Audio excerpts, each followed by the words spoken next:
Convinced me that at least my fallen will, I do not want it as your son. Oh yeah, I know for a fact I have no sense whatsoever. I just you're trying. It's all yours. You Please. tell me you're good. I wish you could take it away from me when I was born. Good evening. Good evening, everyone. Good evening, Father. We're going to go ahead and begin now. I want to begin by saying that it's an honor. I don't have an opportunity really to speak to more than about 15 people at a time these days. I'm in the smallest parish in the universe. But not only that, I feel like you're somewhat of a captive audience about Catherine of Siena, and yes. I have to force it down the throat of my people.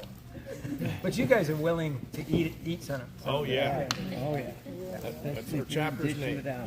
Now I wanted to begin with a little explanation about something. Have you ever heard, like, according to our culture and particularly some of the subgroups in our cultures, they will say to one another, like if somebody's very loyal to them and is a friend, he'll say, "You my dog." Oh yeah. You ever heard that? Yeah. Yeah, like they don't even pronounce the "your" or "you are." They just say, "You my dog." Yeah. Okay, you know what I'm talking about? Yeah. So, like, I have this. I have adult altar servers, and one of them, actually both of them, like they really they're loyal and they're always there to help me. And then when they do a lot for me, I tell them, I say, "You my dog," And they appreciate it. Yeah. Well, I mean, once they understood it, and I'm not talking down. It means loyalty, it means friendship, and all that. Okay. And then we had that reading one day where I think it's in Hebrews where God says, or the author to the Hebrews says, "To which of the angels did God say, 'You are my son'?" And then that same day I said to my altar servers, I said, "To which of the angels did the priest say, 'You are my dog'?" Now, what's interesting is that your group, the Dominicans, you're called the dogs of God because Dominic is the dog of God. And you remember why. I don't think, well, for some of you don't know. So let me, look at the dogs right there. And what's in their mouth? The flame.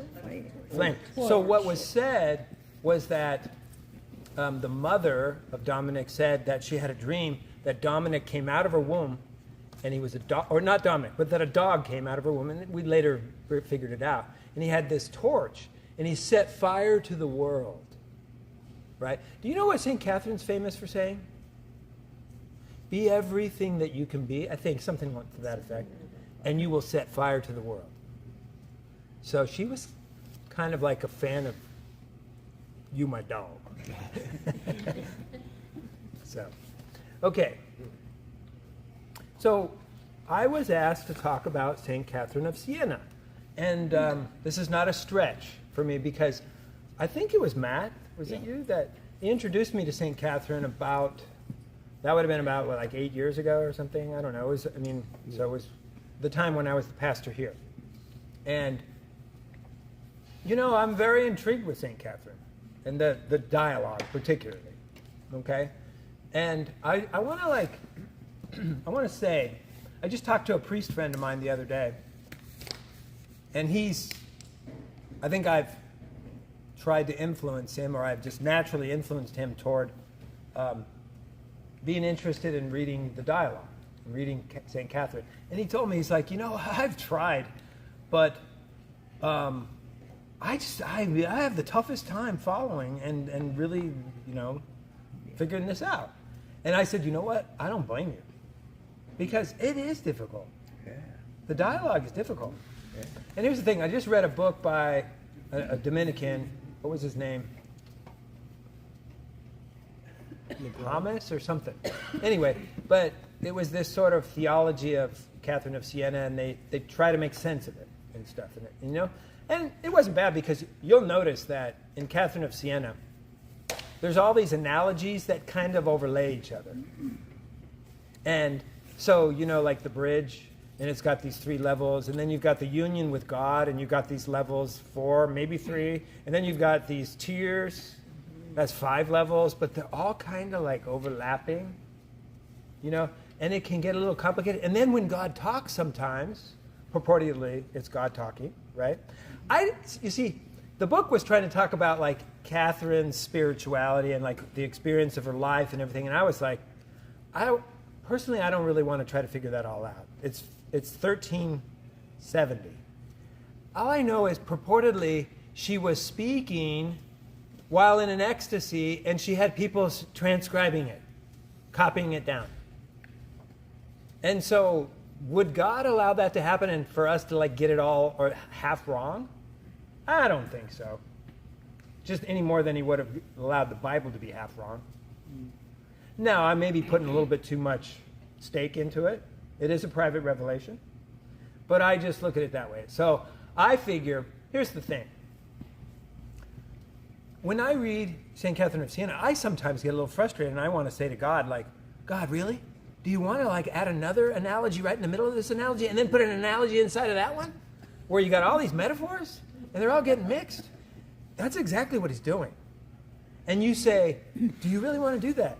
Well, do you know that they were saying the same questions to Jesus when he was preaching the gospel? They probably were. But I would say Jesus went easy on those people. It was kind of like this level, level 1. But Catherine of Siena is like level 2. He's not going easy on us. You got to go to work. And you may not figure everything out. You realize that. You may not figure everything out. That's okay. If you figure out some of the things, they are jewels. Okay? So that's my take on Catherine of Siena. Since you asked. I mean, you did ask me to talk about Catherine of Siena. Sure. So that's the talk. I'll see you guys. Okay. All right. But I mean, you know, I was trying to tell my friend, this priest, it's kind of like deep sea diving. It's not that easy. You got to dive way down there, but there's some things that you can get down there that are not in the shallow water. So that's what we're doing. Okay. So what I thought I would give this talk about is the concepts of justice and light in Catherine of Siena. Justice and light. Now, I'd like to take up first this concept of justice in Catherine of Siena. It struck me with a little surprise when I first read in the dialogue the way that God spoke of the thing. It's not said that way in the gospel, really. I mean, but I would say I feel like if you expound the gospel, you get here. And that's what the Father's doing. Okay?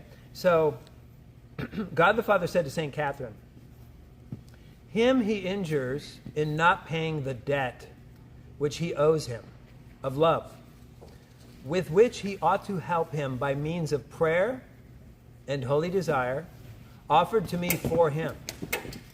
This is an assistance which is owed in general to every rational creature, but its usefulness is more particular when it is done to those who are close at hand, under your eyes, as to whom I say you are all obliged to help one another by word and doctrine and the example of good works, and in every other respect in which your neighbor may be seen to be in need, counseling him exactly as you would yourselves, without any passion of self-love. And he, a man not loving God, does not do this, because he has no love towards his neighbor. And by not doing it, he does him, as you see, a special injury. Okay, now I want to explain, why was I surprised by that?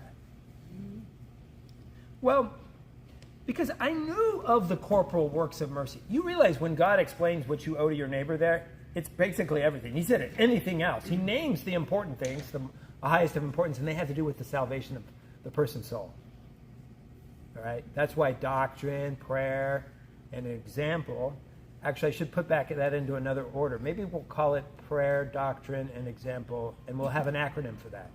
Has anybody ever heard of that acronym? That seems like a PD. For those of you who don't know me that well, as I've been preaching over the last 7 or 8 years, I keep bringing up PDE because those are the basics that you owe.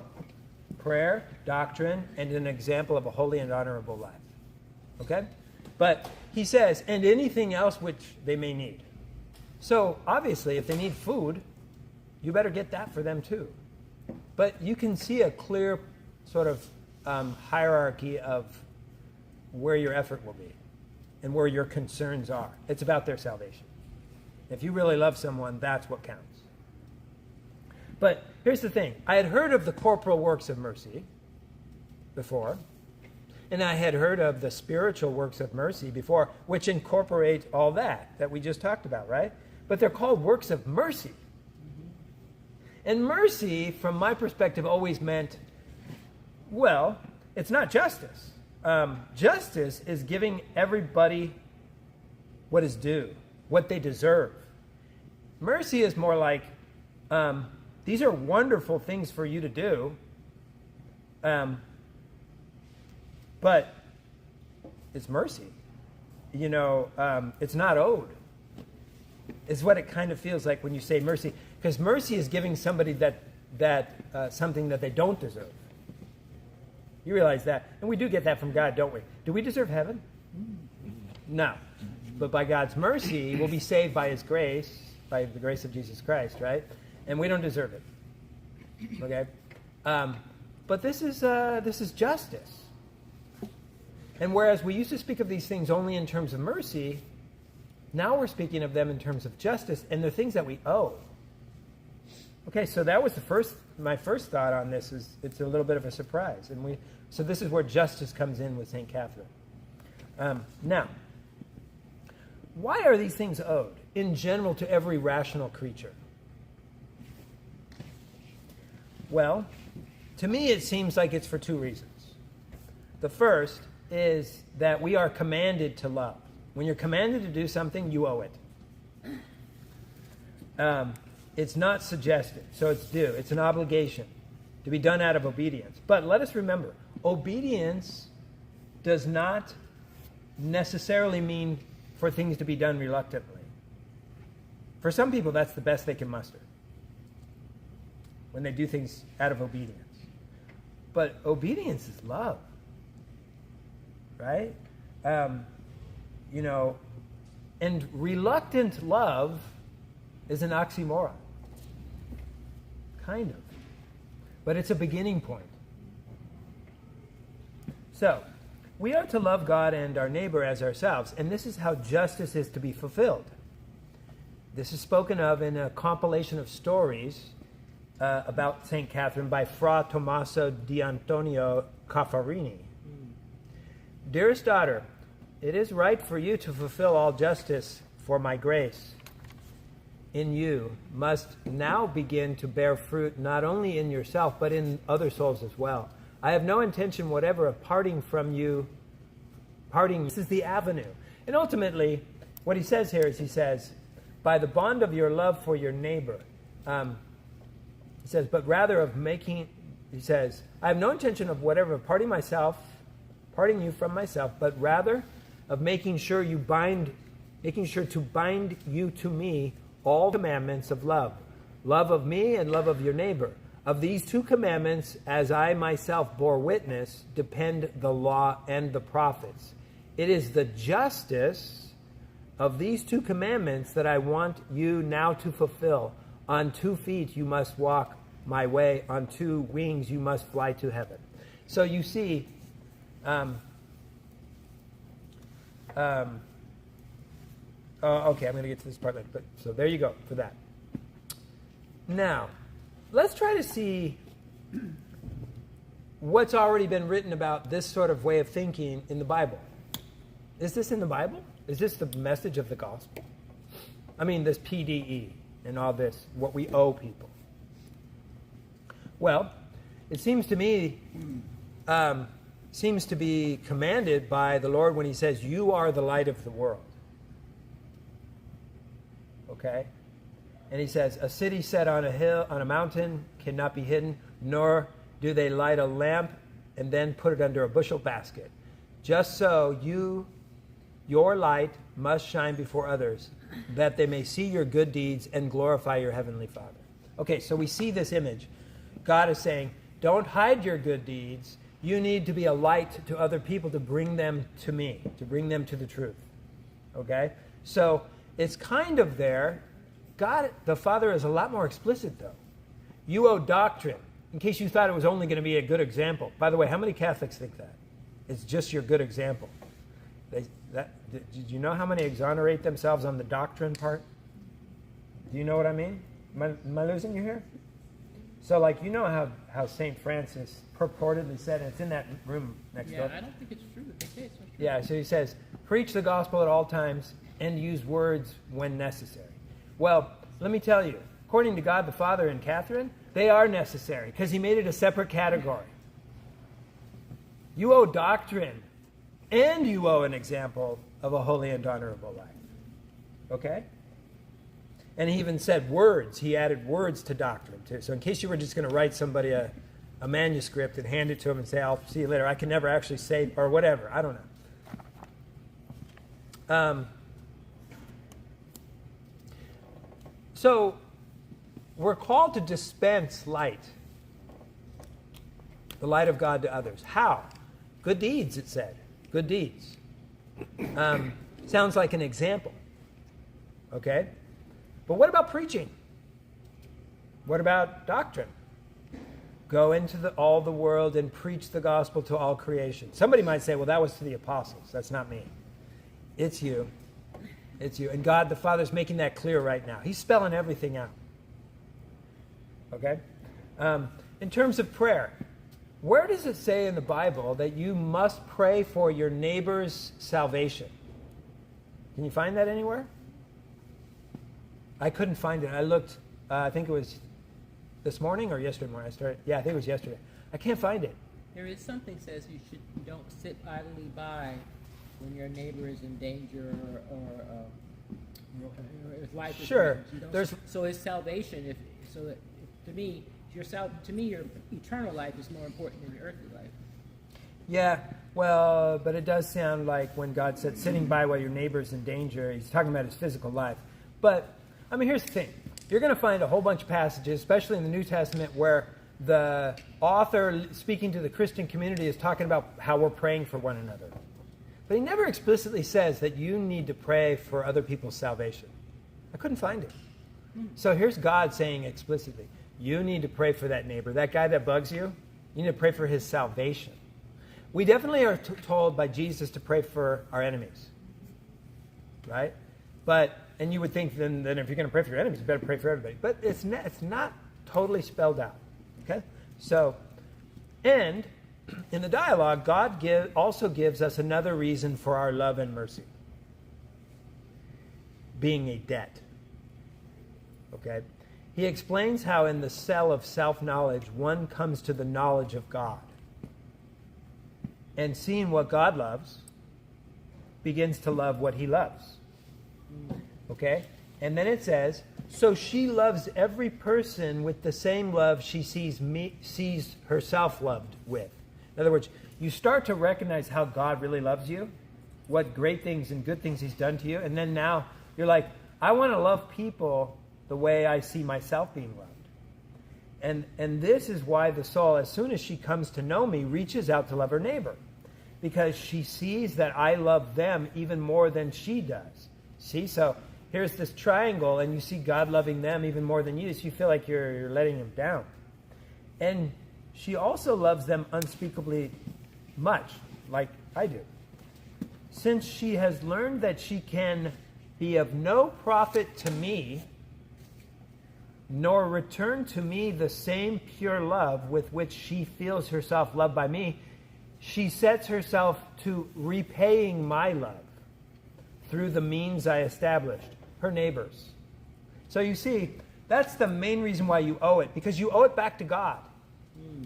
And this is your only real means. Right? Remember how Jesus, he says, when you have a party, invite all the people that can't pay you back? And you thought he was just calling you to a tough thing that, you had to grin and bear. And you're like, oh man, really? I don't even get to invite any of my friends. I'm just going to invite all the people that can't pay me back. It turns out, though, that that's your biggest avenue of loving God, because it's only when you love him in a way that you're not getting anything out of it that you're getting anywhere near the way he loves you, because he doesn't get anything out of it. Well, it's hard to say what he gets out of it, but not anything like we get out of it. Okay? He certainly finds pleasure and enjoyment in our love, so I don't want to discount that. God later on goes into what it means to fulfill justice more specifically in the dialogue. He speaks in terms of a necessary sequence of justices. What is that? Do you guys know? A sequence of justices that must take place in sequence. You must first do justice to me. And then you do justice to who? Your neighbor. No. Yourself. Yourself. And then, having done justice to yourself, you're now able to do justice to your neighbor. He says it like this. So that soul, wishing to know and follow the truth more manfully, and lifting her desires first for herself, for she considered that a soul could not be of use, whether in doctrine, example, or prayer. And by the way, I'm really, I see this pattern repeated over and over. That's why I'm always harping about PD. He says it in little different ways here and there, but it's said numerous times in the dialogue, this prayer, doctrine, and an example. He says it again right here. So she's, whether in doctrine, example, or prayer, to her neighbor, if she did not first profit herself. That is, if she did not acquire virtue in herself.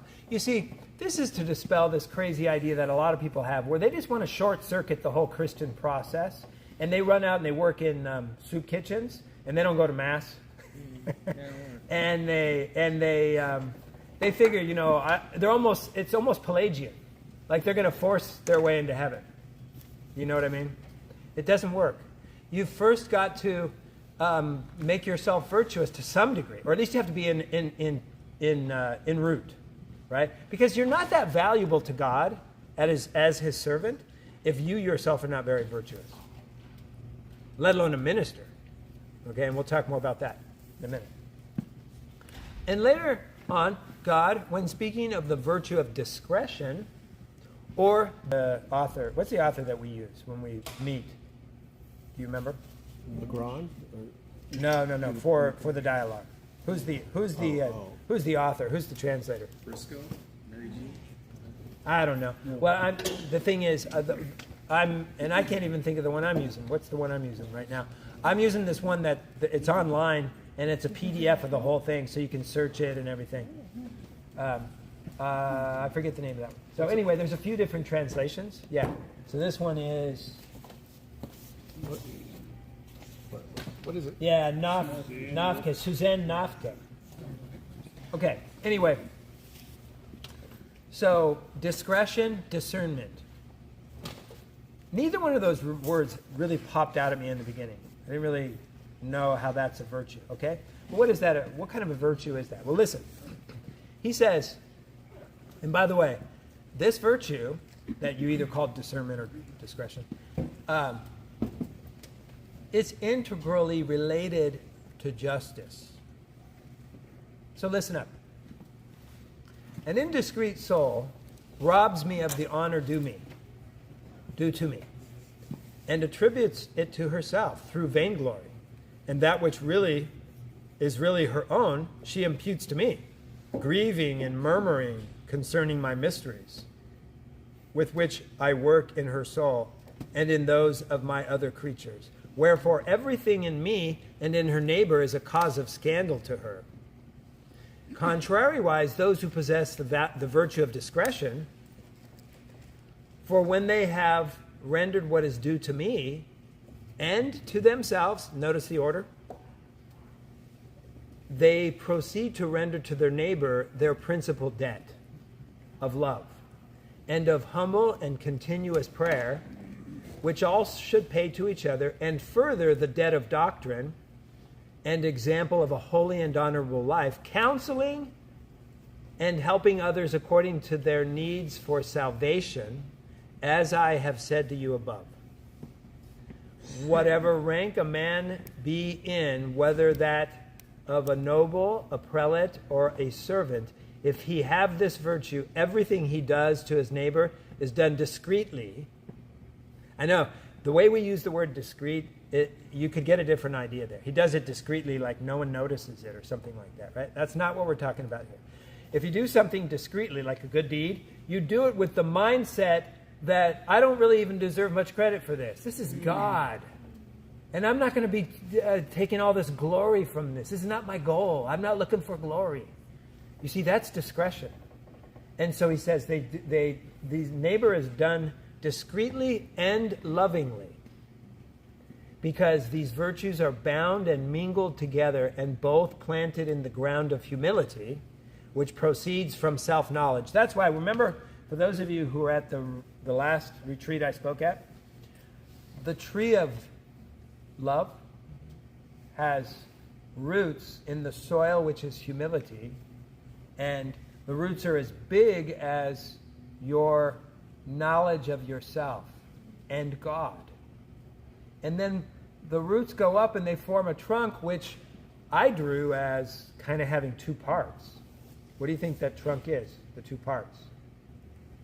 Lovingly and discreetly. It's the virtue of discretion and the virtue of charity. Those two go together on the trunk, and then they lead to all the other virtues.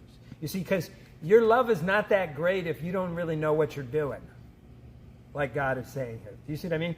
You have to know, you have to recognize who God is and his part in everything you're doing, and then it's a lot better. So that's all he's bringing up. And I'm telling you, that's part of justice. That's rendering to those, to everybody what is due to them, and God really likes that. Okay. So what I get out of all this is that love requires justice. We tend to think love requires mercy. It does that too. But it requires justice. That's what we learned from Catherine of Siena. I don't see that in other things. I don't even see that really in the Bible that easily. It has to be expounded so that we can get there through God the Father. Okay?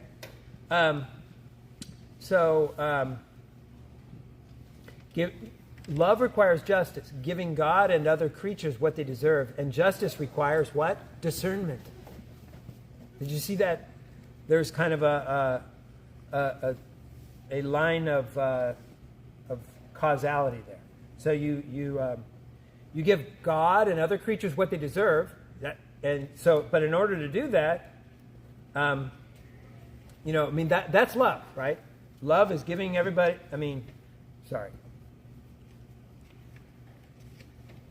Love requires justice, is what I was saying, okay? But that's justice, giving God and other creatures what they deserve. But justice itself requires some way of recognizing how to give the credit or the blame. And that's discernment. Okay, that's why the trunk needs to have those both parts. You follow me? Have I lost you guys already? Thinking about the next piece of pizza you're going to have? Okay. So this is where you get this grieving and murmuring concerning God's mercies. We do that a lot, don't you think?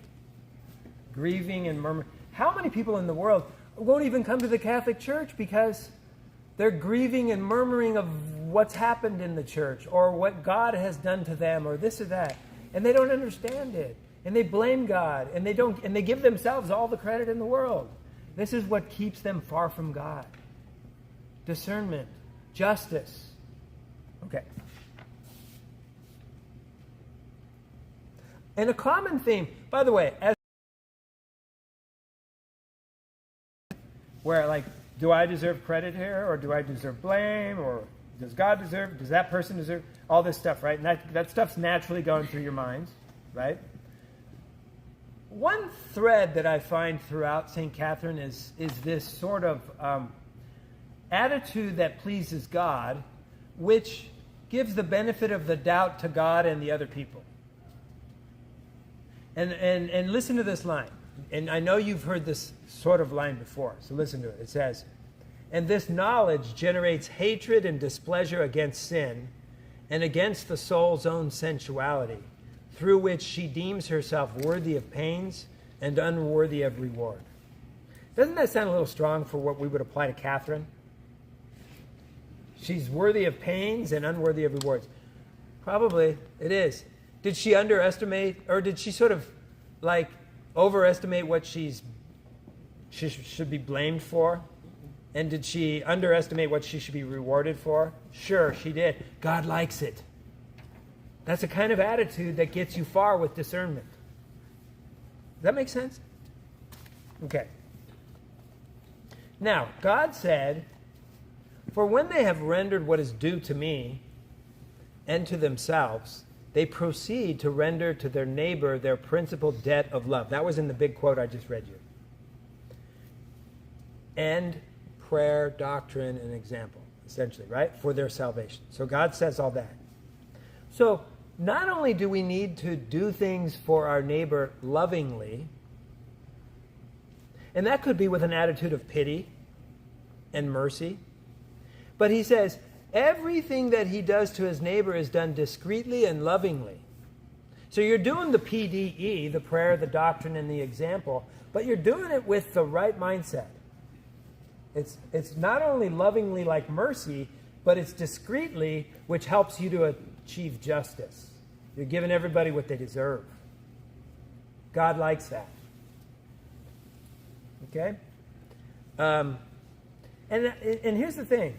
None of this contradicts the Scriptures. You might not be able to find it all, though, in the Scriptures. But that's what's wonderful about deep-sea diving with Catherine of Siena. Expound from the gospel. Okay? Next, I'd like to consider how some of this teaching about justice changes when we consider the position which the person holds of authority in the kingdom of God or the church. He speaks particularly to those he calls my ministers. He seems to be talking about ordained ministers, priests and bishops. Okay?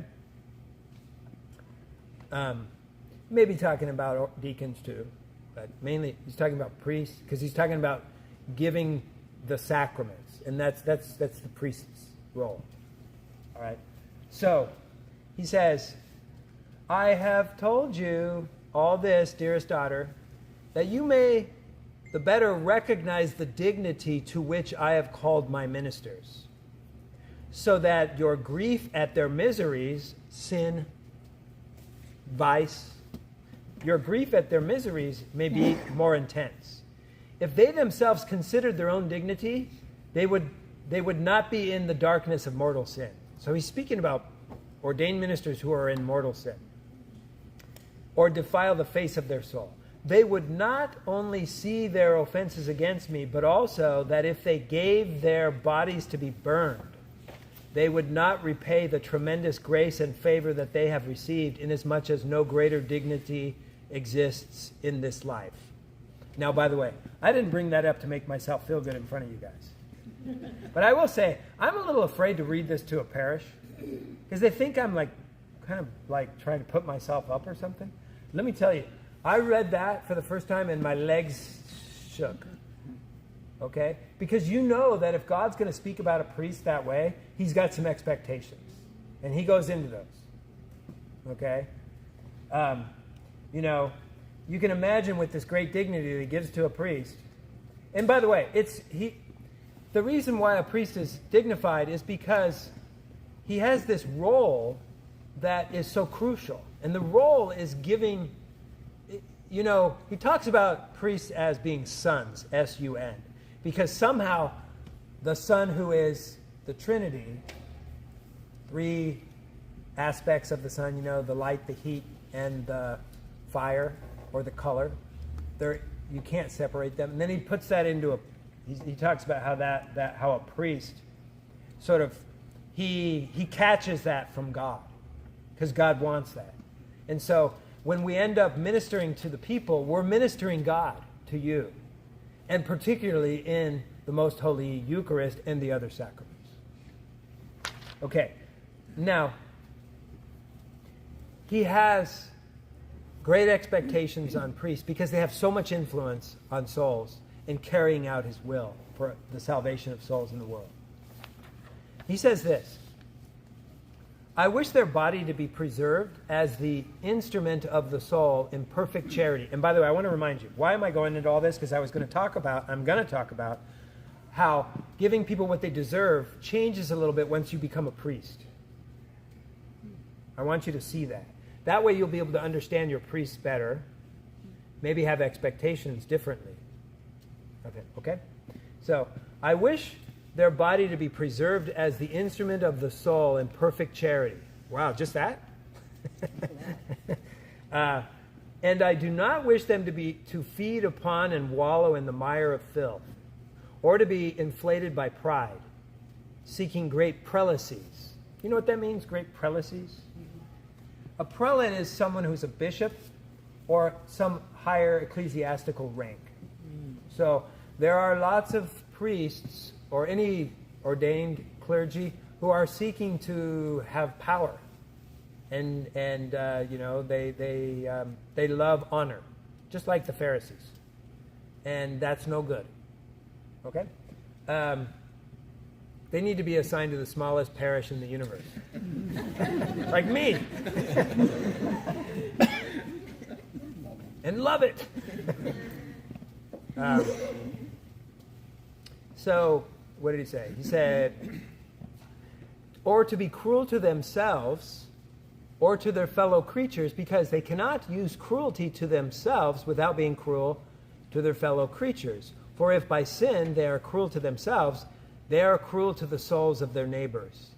Now, by the way, that's true for everybody. If you're sinful around anybody, you're leading them into sin to some degree, unless you hide it really well. Okay? But he's particularly drawing this out for priests. It's like it's magnified. All right? For if by sin they are cruel to themselves, they are cruel to the souls of their neighbors, in that they do not give them an example of life, and by the way, it's starting to sound like the PDE again, but it has a little bit of a shift. An example of life, nor care to draw them out of the hands of the devil, nor to administer to them the body and blood of my only begotten Son, and me, the true light, as I told you, and the other sacraments of the Holy Church, so that in being cruel to themselves, they are cruel to others. Okay? So he's kind of naming their responsibility. It's my responsibility to grab you out of the hands of the devil.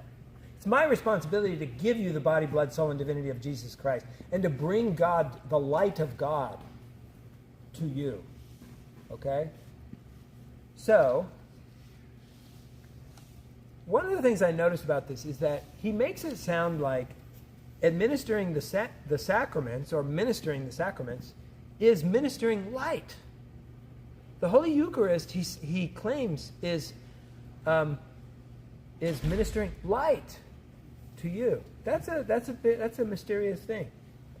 And then it brings understanding. The sacraments bring understanding, just as doctrine and example do. In another place, he speaks of his ministers being like lanterns in the mystic body of the Holy Church, and in the life eternal I have placed them in the greatest dignity. In the life eternal, so in heaven, I've placed them in the greatest dignity. Again, I'm trying to brag. No, I hope I make it. I really do. And he says, and they receive blessing and glory in my sight, because they holy life, and with light administered the light of the body and blood of my only begotten Son and all the sacraments. Okay? So, a priest's role is to be a light, is to be a lantern in the Holy Church. Okay? And even the most holy sacrament of the blessed of the Holy Eucharist is a light. Okay?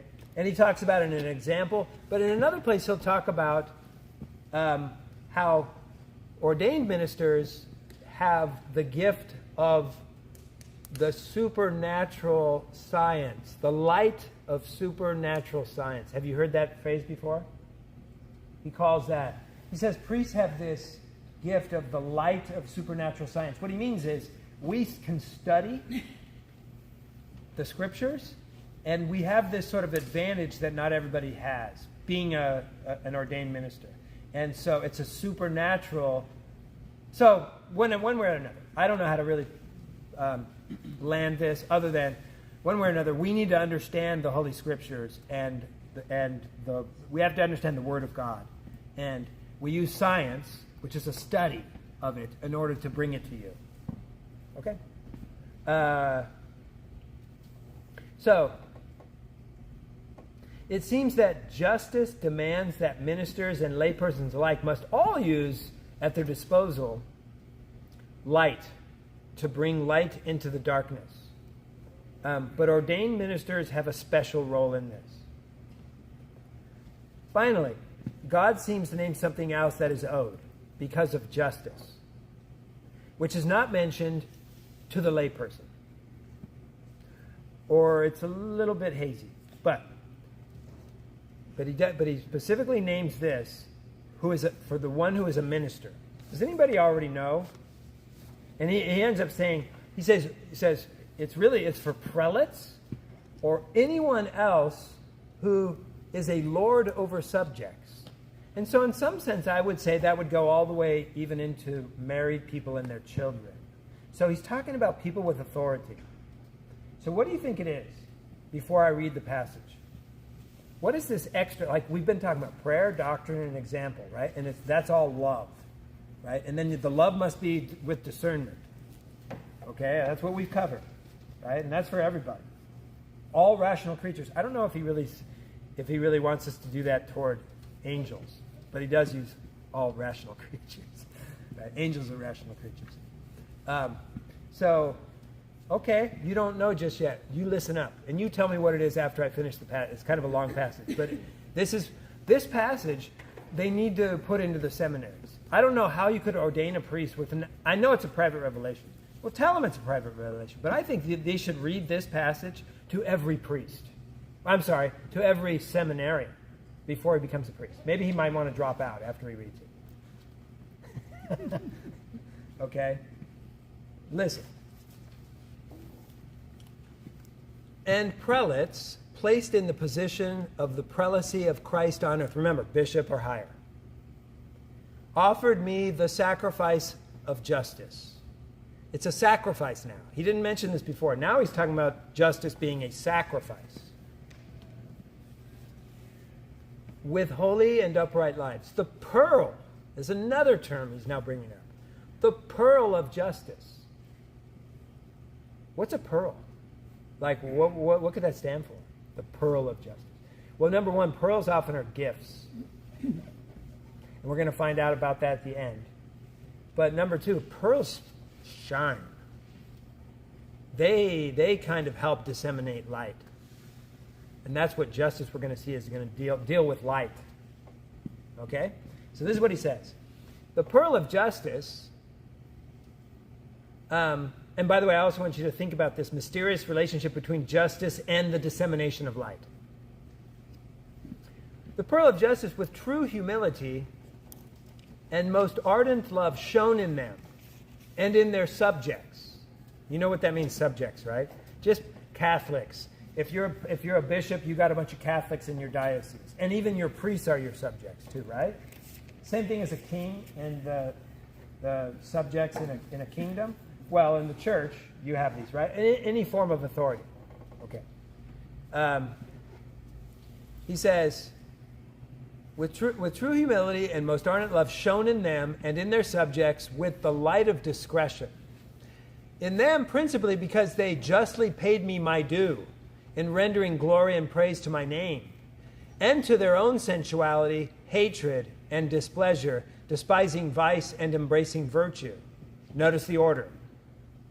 Glory to God. I'm sorry. Justice to God, giving him what is due, which is glory. And then justice to yourself. And then he's going to go on. And he says, rendering glory and praise to my name, and to their own sensuality, hatred, and displeasure, despising vice and embracing virtue, with love of me and of their neighbor. With humility they trampled on pride, and with purity of heart and of body came like angels. to the table of the altar, and with sincerity of mind celebrated, burning in the furnace of love. And, don't let me lose you. Get your faces up here. This is the tough part. Imagine if I had to do that like during a homily. I have actually. Somebody's like, I go, shh, hey. Yeah. Elbow that guy. This is the good stuff right here, but it's like kids, like they might miss it. And then it says, and because they had first done justice to themselves, they therefore did justice to those under them, wishing to see them live virtuously and correcting them without any servile fear. Because they were not thinking of themselves, but solely of my honor and the salvation of souls. Like good shepherds, followers of the good shepherd, my truth, whom I gave you to lead your sheep, having willed that he should give his life for you. These have followed his footsteps, and therefore did they correct them, and did not let their members become putrid for want of correcting. But they charitably corrected them with the unction of benignity and with the sharpness of fire, cauterizing the wound of sin with reproof and penance, little or much, according to the graveness of the fault. And in order to correct it and to speak the truth, they did not even fear death. By the way, didn't you realize that many saints have been killed by Catholic people that were under them? Okay? So they did not fear death, and they, St. John of the Cross. Although I think those would have been his sort of, what do you call him, like a equal. I'm not sure. No, well, who else? Benedict, right? Benedict, they tried to kill him. Joan of Arc. Joan of Arc? Okay. So people underneath her, they tried to kill her because of her, whatever, strictness or something. Okay. So, and then he says, so corrected them with the unction of benignity and with the sharpness of fire, cauterizing the wound of sin with reproof and penance, little or much, according to the graveness of the fault. And in order to correct it, to speak the truth, they did not even fear death. They were true gardeners, who with care and holy tears took away the thorns of mortal sins. Oh, really? God's going to use the word mortal sins. I know priests that they think that's a dirty word and they won't even use it. Maybe it's too much in antiquity. Mortal sin. God the Father likes to use it. At least back in 1370 he did. I doubt he changed. Anyway, so and then it says, and planted plants odoriferous of virtue.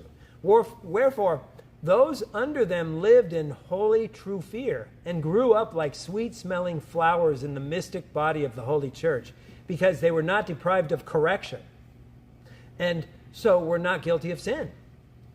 So, for my gardeners corrected them without any servile fear, being free from it and without any sin, for they balanced exactly the scales of holy justice, reproving humbly and without human respect. That means they would correct anybody. Okay? Didn't matter who you were. If you're the richest guy giving all the donations, but if you were under them, then you would correct them, right? And it says, and this justice was and is that pearl which shines in them, and which gave peace and light in the minds of the people, and caused holy fear to be with them, and unity of hearts. And I would that you know that more darkness and division have come into the world amongst seculars and religious, and the clergy and pastors of the Holy Church, through the lack of the light of justice and the advent of the darkness of injustice, than for any other cause. Now, let me just make sure you understand this. So he's saying more darkness in the, he named everybody, seculars, religious, everybody. And by what? He said injustice. But what does that mean? What does that amount to? There was a word you heard repeated probably about 15 times. Correction. So if you had to name, why is the church all messed up today? And people don't know their Catholic faith, and they don't believe that there's only 30% that believe that the Holy Eucharist is the Holy Eucharist. So if we ask God, I don't know if he changed his mind on this, because this is 1370. But But what would be the cause for more dark? That's darkness, is it not? What's the biggest cause? Well, because you can name a lot of things. The society that we live in. We could name modernism. We could name, I don't know what else you want to name, right? Why is the church? Why are people confused? Why, blah blah blah. But I bet if God's still the same, the biggest reason is the pastors have not corrected it, people like they're supposed to. They have not given them justice. That's the one thing that you don't have on you, but I do. Well, you do with your kids. Okay? Or, father has some under him too. But, I remember when I was in Truckee, there was this lady. She just didn't like stuff done wrong. And there would be visitors come into our church, and she would go over and correct them. And it was causing problems. And I had to tell her, I'm like, you don't even know what a pleasure it is to not have to correct anyone and just be right there with them and go, it's not my responsibility. I mean, she could have given some advice, or she could have some suggestions. But let me tell you, they were corrections. Okay? But that's what a pastor does. He has to make corrections. And I was like, you don't realize you don't even need to put yourself there because there's all this problem and everything. So, but when you look at what's owed, this is one of the biggest things missing. This is what is owed. Okay? Not so much in you, but I won't say that you're exonerated on, having to testify, right, to the truth. You're not exonerated, but there's maybe some different words to use. And I have a little passage to help spell that out. But I didn't finish this. I want you to hear the end of this. So this one little passage about corrections and whatnot. Listen to this. But they act not so today, but in cases of evil doing. They even pretend not to see, and do not know. And do you know why? The root of self-love is alive in them. Wherefore they bear perverted and servile fear, because they fear to lose their position or their temporal goods or their prelacy. They do not correct, but act like blind ones, in that they see not the real way by which their position is to be kept. If they would only see that it is by holy justice, they would be able to maintain it. But they do not, because they are deprived of light. But thinking to preserve their position with injustice, they do not reprove the faults of those under them, and they are deluded by their own sensitive self-love, or by their desire of lordship and prelacy, and they correct not the faults they should correct in others, because the same or greater ones are their own. They feel themselves comprehended in the guilt, and they therefore lose all ardor and security, and fettered by servile fear, they make believe not to see. And moreover, if they do see, they do not correct, but allow themselves to be bound over with flattering words and with many presents. And they themselves find the excuse for the guilty ones not to be punished. In such as these are fulfilled the words spoken by my truth, saying, these are blind and leaders of the blind.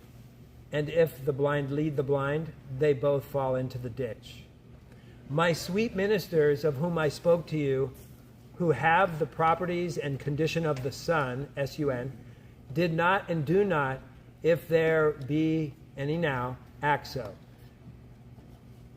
And they are truly sons, as I have told you, because in them is no darkness of sin or of ignorance, because they follow the doctrine of my truth. They are not tepid, because they burn in the furnace of my love, and because they are despisers of the grandeurs, positions, and delights of the world. They fear not to correct, for he who does not desire lordship or prelacy will not fear to lose it, and will reprove manfully, and whose conscience does not reprove him of guilt does not fear. Oh, I'm sorry. I think I jumped, and this is an important part. So, neither civil law nor divine law can be kept to any degree without holy justice, because he who is not corrected and does not correct others becomes like a limb which putrefies and corrupts the whole body, because the bad physician when it had already begun to corrupt, placed ointment immediately upon it, without having first burnt the wound.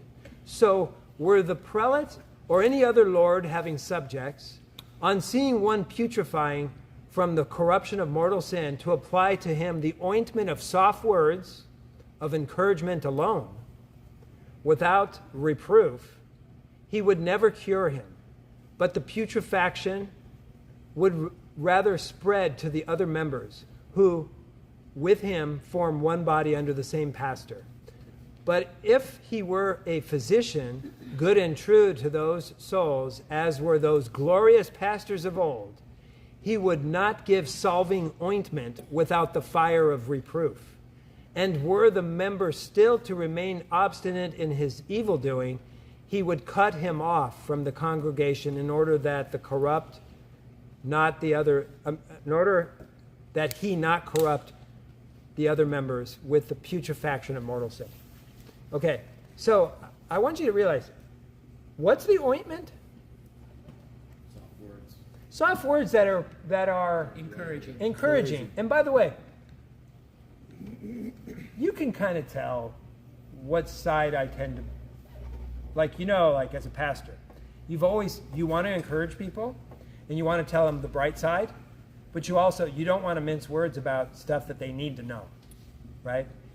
Like, if no one else is telling what they need to know, you already sound, when you tell them what they need to know, you already sound like you're biased in that direction, and that you never say anything about the love of God or the ointment. But here's the thing I want you to realize. As God explains this, and he's got this problem of his pastors that are not correcting people. And, remember, there's those two things. There's the ointment, and then there's the cauterizing, which is like, it's where you give them the hard truth about, that's a mortal sin. You must be careful. I have to warn you. You better not do that.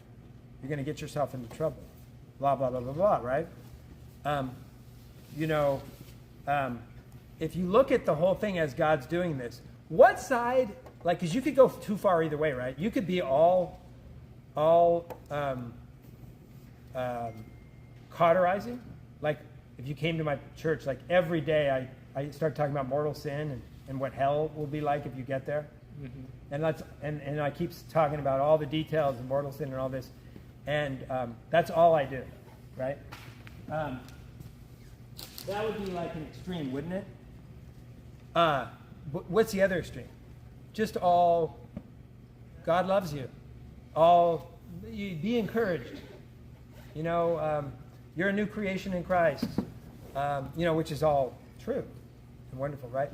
But like, as you read this, which extreme is God more worried about? He's clearly more worried about the one that is just all about ointment. Mm-hmm. And they somehow think that that's enough.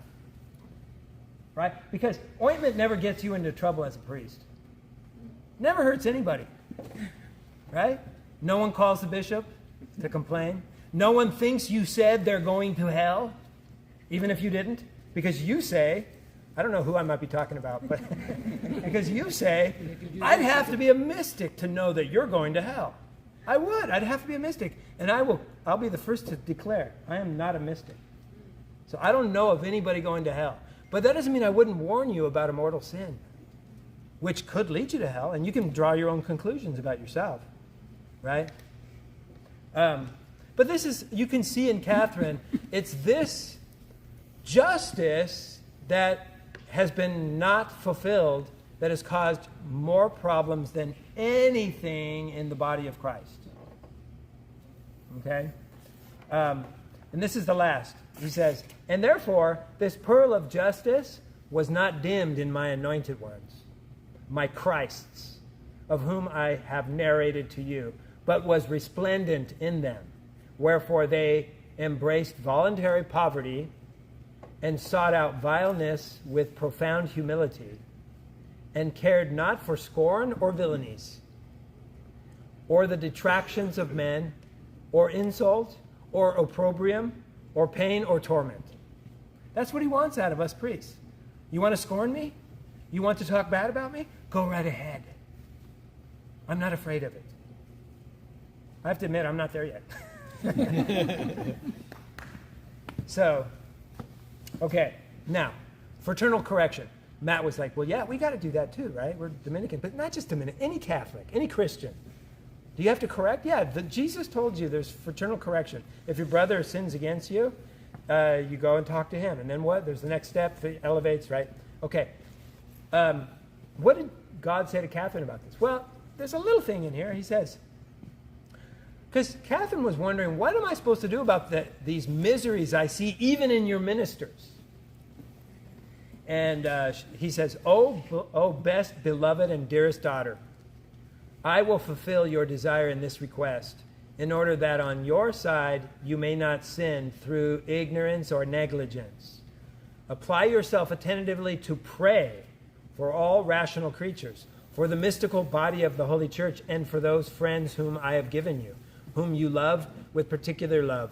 And be careful not to be negligent in giving them the benefit of your prayers, your example of life, and the teaching of your words. He keeps using this PDE thing. Anyways, and then he says, reproving vice and encouraging virtue according to your power. Okay? So, he didn't talk about correction unless he was talking about people that have authority over other people.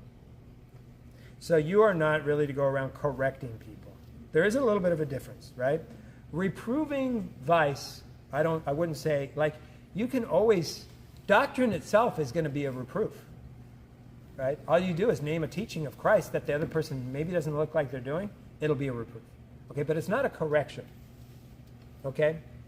It's a fine line. Just men, when they go to heaven, it sounds like this. Their heart, which was a vessel of love, inscribed by their ardent charity with my name, they showed forth with the example of their good and holy life, and by the doctrine of their words to their neighbor. He will not stop on that. So I hope you guys, PDE, right? And then he says, this heart then arises and seizes me, who am its end, with ineffable love, restoring to me the pearl of justice. Isn't that interesting? So you go to heaven and you give the pearl back. It was given to you as a gift. Okay? And you treat it like a precious jewel. Right? Because it's so important. Giving everybody what they deserve. That's the easiest thing to fail on. Okay? But you give it back to God. And he says, restoring to me the pearl of justice, which it always carried before it, doing justice to all, and discreetly, remember you need discretion for justice, discreetly rendering to each his due. Wherefore this man renders to me justice with true humility, and renders glory and praise to my name, because he refers to me the grace of having been able to run his course with a pure and holy conscience. And with himself he is indignant, deeming himself unworthy of receiving such grace. You see that attitude? Remember, that was the earlier attitude.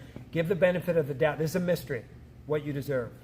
Give the benefit of the doubt against yourself and for other people, including God. Okay, and he likes that. So the last thing I want to say, anointed ones. You have shown me the virtue and beatitude of these, your anointed ones, who have lived like burning lamps, shining with the pearl of justice in the Holy Church. And by comparison with these, I have better understood the sins. This is Catherine. I have better understood the sins of those who live wretchedly. Wherefore, I have conceived a very great sorrow for your offense and the harm done to the whole world. For they do harm to the world, being mirrors of sin, when they ought to be mirrors of virtue. And because you have manifested and grieved over their iniquities to me, a wretch who am the cause and instrument of many sins, I am plunged into intolerable grief.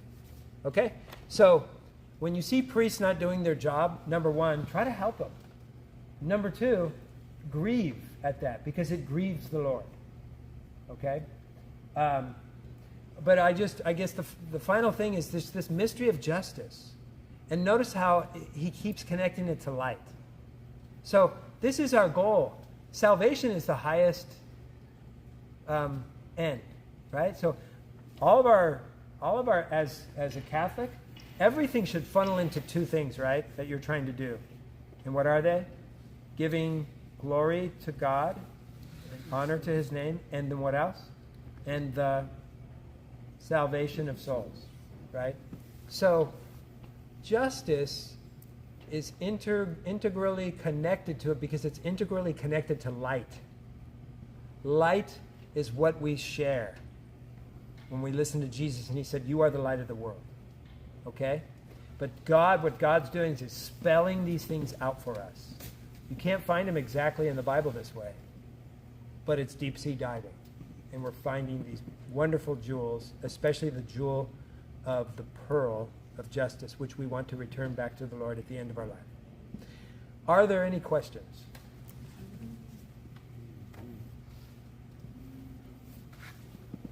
I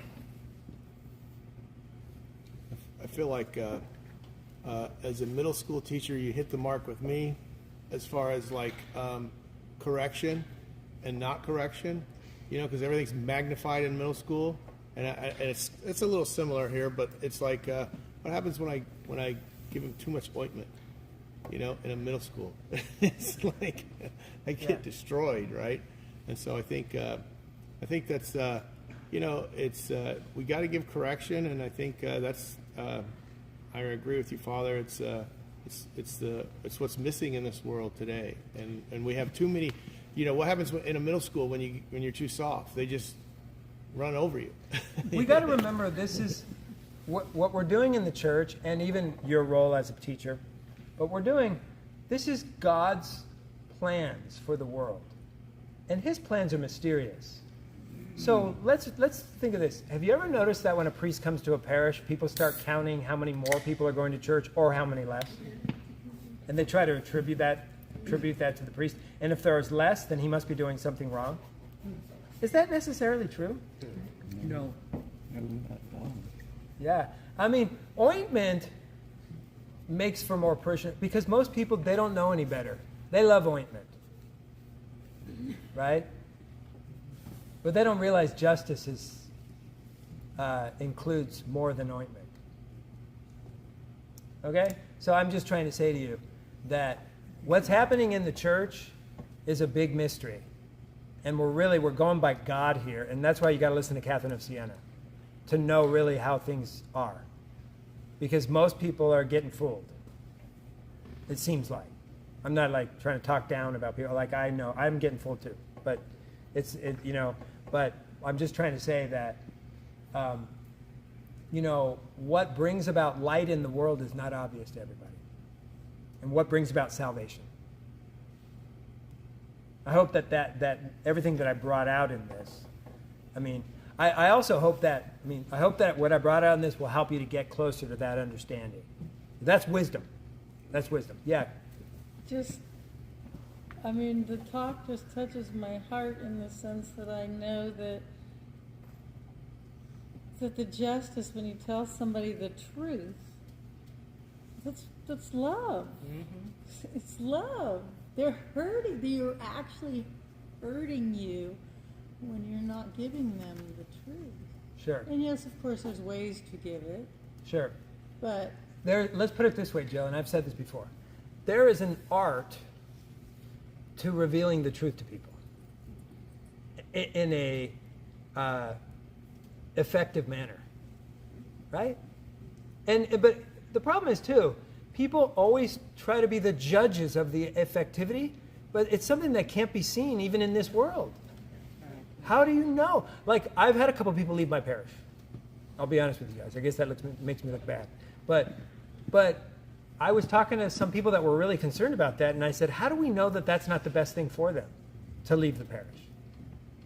They may need to go climb a mountain, or take a retreat, or go find a worse priest than me, or something. I don't know. But you can't predict the future and say that was worse for them because you somehow did something that led to them, that they would attribute to you, that they left the parish. You can't evaluate all that. What's that? The plan has already been written. Yeah, that's right. It's God's in charge, and He writes in crooked lines and mysterious ways. Everything He does, Father. You know, you didn't mention the word. Because I was listening for it during your talk. You didn't mention the word truth, though you were speaking the truth the whole time. But I sat back, and the first response from the Dominican lady was the word truth. Yeah. Truth goes. But that's exactly. I kept speaking about light, and that's what I mean by light. Right. Yeah.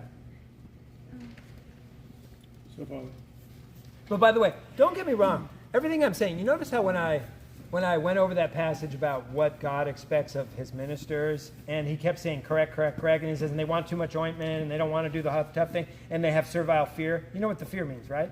Self-love. Well, They won't like. they want to preserve themselves, and they want to preserve their relationship with their people. And if they give nothing but jokes during their homilies, and they entertain people and never challenge anybody, everything's going to go smoothly. Not with the people that are really seeking holiness; they're going to get tired of it. But there's always a bigger group of people, though, that will affirm them. You realize that. Mm-hmm. And but the servile fear is that when you correct people, they don't like it, and they will rebel. And so you might even get did you hear all the things that you could get? He named it detraction, and what did he say? He said, he says, they even sought out vileness with profound humility and cared not for scorn or villainies. That's what they do to you. They scorn you. They make you a villain. He says, or detractions, which, they're speaking ill of you, or insult, or opprobrium, or pain or torment. So that's what happens to you when you just say, I got to do this. And I'm still working my way through being a pastor. I know it's an art, and I may not have honed it in enough yet. But I have to say, I was telling somebody the other day, when I was pastor in Truckee, and I had a church over in Kings Beach, I was preaching, and there's visitors all the time, and these two ladies were there, and they were eating up my words, and I was feeling good. And then suddenly I mentioned the homosexual lifestyle. You went there. Good for you. And it all changed. And in fact, one lady got up and started giving her own homily. So we're both standing there. We're the only two because I was standing at the bottom. She gave her a homily. And I was like, I just let her talk. Why not? Why not? Let's hear it. And so it took her like 30 seconds, but at the end of the 30 seconds, it was basically, and Pope Francis has said, who am I to judge? And then she was out the door. But what I told these people recently, I was like, what? I know they're homosexual, likely, and I know it kind of hurts for them because they were hoping that they weren't going to have to hear this. But my thought to them is, what did you expect to hear in a Catholic church? Why is that so unexpected? It's becoming such that you just give what's in the catechism, and suddenly you've gone way out on a limb. Yeah. So, you're a homosexual. You didn't do that. No, I didn't say you're a homosexual. What are you, a homosexual? No. But people get offended. Yeah, no, but it's the teaching itself. They couldn't handle it. But my response to that is, like even today, when I go to a parish, I can't wait around 5 years until I get chummy with people before I'm going to actually start saying, hey, by the way, there's a Holy Day of Obligation coming up, and it's actually a grave sin if you miss without a good reason. Like, I have to wait 5 years first? No, I'm going to start telling that stuff from the beginning, and let me tell you, there's plenty that they expected to not hear that when they came to a Catholic church, and it's the same as the homosexuals that expected to not hear that is a grave sin and it goes against the teaching of the Catholic Church. But people are not ready to. They don't expect to hear it. But my defense is, what did you expect? I don't see why not. It's the Catholic faith. Only ointment. Yeah. Any other? I was thinking, do you think, Father, since we're Dominicans and truth is our motto, and we preach the truth and we seek the truth, Right. and we try to learn the truth, Right? do you think maybe just like a priest, we might be a little more responsible to actually pick up our cross and correct when we need to? Everybody's responsible to some degree because of your gift in the area of preaching. Okay? And, and even if you don't have a super strong one, doesn't matter. You can still be a Dominican. Okay?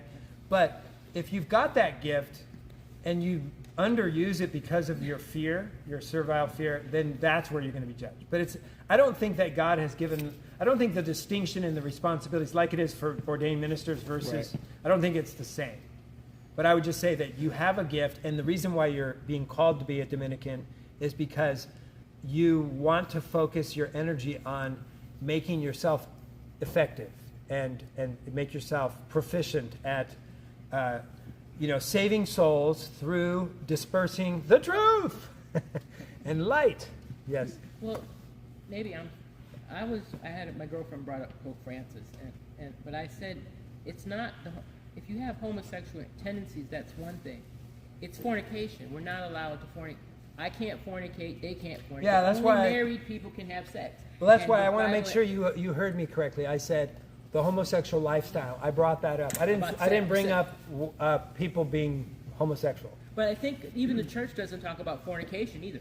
No. And there are a lot of people fornicating. Oh, you're saying like priests don't talk about it I in mean, mass? our Yes. society is, they'll talk about the homosexuals fornicating, but fornication is, if you're not married Yeah. and you're having sex, you're fornicating, period. And it's against church doctrine to do that. And It's against God's law. Let's put it that but way. we don't hear that, and people are fornicating. I mean, I'm not going to say I see it, but Yeah, you just, and and it's so and- common now. And it's by just the like way, no big deal. That's a good point, because you know what? What we've been talking about is how a pastor corrects. If he sees the sin being done, that's what he should be talking about. He should be correcting. Because in case you guys weren't clear. So yeah, you're right. So we should be speaking about that because it's being done a lot. I would agree. But so is missing mass on Sunday. So is many other things that are serious sins that we have to correct them on. Candy, you don't have a thing? Carmen? Carmen? Art. I ran into a guy I know from our industry I work in, and at the store. And he's just sort of celebrating his lifestyle, which is the opposite of what a Catholic man should be doing. He was raised Catholic, he was up to 5th grade. He was here at the Holy Angels years ago. They liked to fight and got kicked out in 5th grade. And so I tried to discern, how do I? So I tried to be inviting. Hey, come back to church with this men's group. It's really great. That kind of approach, because I didn't want to hit him between the eyes with hey, buddy, you hurt yourself, you hurt me because you're living with somebody you're not married to. No. That kind of thing. How about this, Greg? Okay. Couple things. Number one, God makes opportunities. I would say that. I had a guy that hates me at my parish, and he happened to come back because he left. And who does God put me in line right behind? Him! Because we needed to get together. Okay? But he makes opportunity. They say something where you could say something in response to that which would testify. So you always have to be listening for those opportunities because you want to save his soul. You love him. All right? You love God, too, and you want to repay God for all his love. So you're waiting for those opportunities. But you're also using what they call the law of graduality. You guys ever heard of that? No. Law of graduality? This is something that St. Pope John Paul II used to speak about. And what that means is this. We should gradually bring people to the truth. And so let's imagine, for example, I go walk out in the street over here. What's the name of the street? Clark. I'm on Clark Avenue. And I run into this guy, and he sees this. He goes, what's that white thing? I'm like, well, I'm a priest. These are my clerics. Priest of what? Catholic Church. Oh, really? I've heard about you guys. And then So what would we talk about? Well, maybe we would talk about baptism. Maybe we'd talk about hearing the word of God and responding with faith, and how everyone in the world's called to that. And maybe you better get going. Just saying. But would I bring up contraception in that conversation? Like if he didn't bring it up? Hey, by the way, have you been using contraception? Let me name that too. And you've been sinning and blah, blah, blah, blah, blah. I don't need to bring all that up. I might get there someday with him. Right? Or in vitro fertilization. Have you heard these these things going on in, Oh, yeah. where is it? In Arkansas or something? Yeah, Arkansas. They're finally saying that all those babies were babies. an IVF, fertilized egg. an embryo is a human being. Yeah. Anyway, wow, we're just coming to so many. It's Yeah. so sad. I Things. guess Paris Hilton has got 20 children. No, I mean it's amazing that we're actually getting there where the law is actually starting to acknowledge that. But anyway, but back to like the law of graduality, right? So here I am, and I'm like, okay, I don't want to bring up anything that might make us crash. I mean, we do remember though. Don't forget, Jesus said, "I have not come for peace, but I've come for division." So you know that at some point it may get there. Okay, and that you should not be like. Which is why I also know that people can leave my parish, and I can't necessarily take all the blame. That it's partly because of the mission of the church, and it involves preaching the truth and all that, right? But the law of graduality, the Pope was very clear about. Don't get confused. It is never to become a graduality of the law. There's the law of graduality, but never the graduality of the law. So with that guy out there in the street, if he were to say, "Oh, but what about contraception? I heard about that." Well, now I kind of need to talk about it, right? I'm going to say, "Yeah, the church allows that," or something. I'm going to I'm going to say, in this guy's case, Water it down. he deserves a law a little bit less than the full law because he is where he is. He's in a lower place because of his faith. No, that never happens. So God will be the one that'll decide for you when something must come up. Okay? But sometimes it does. And sometimes it's a crash too. But not always. And I want you to think about, for every time that there's a crash and you think that you may have wrecked it, what about if you never operated in the sense that you allowed for a great conversion to take place? Do you know what I mean?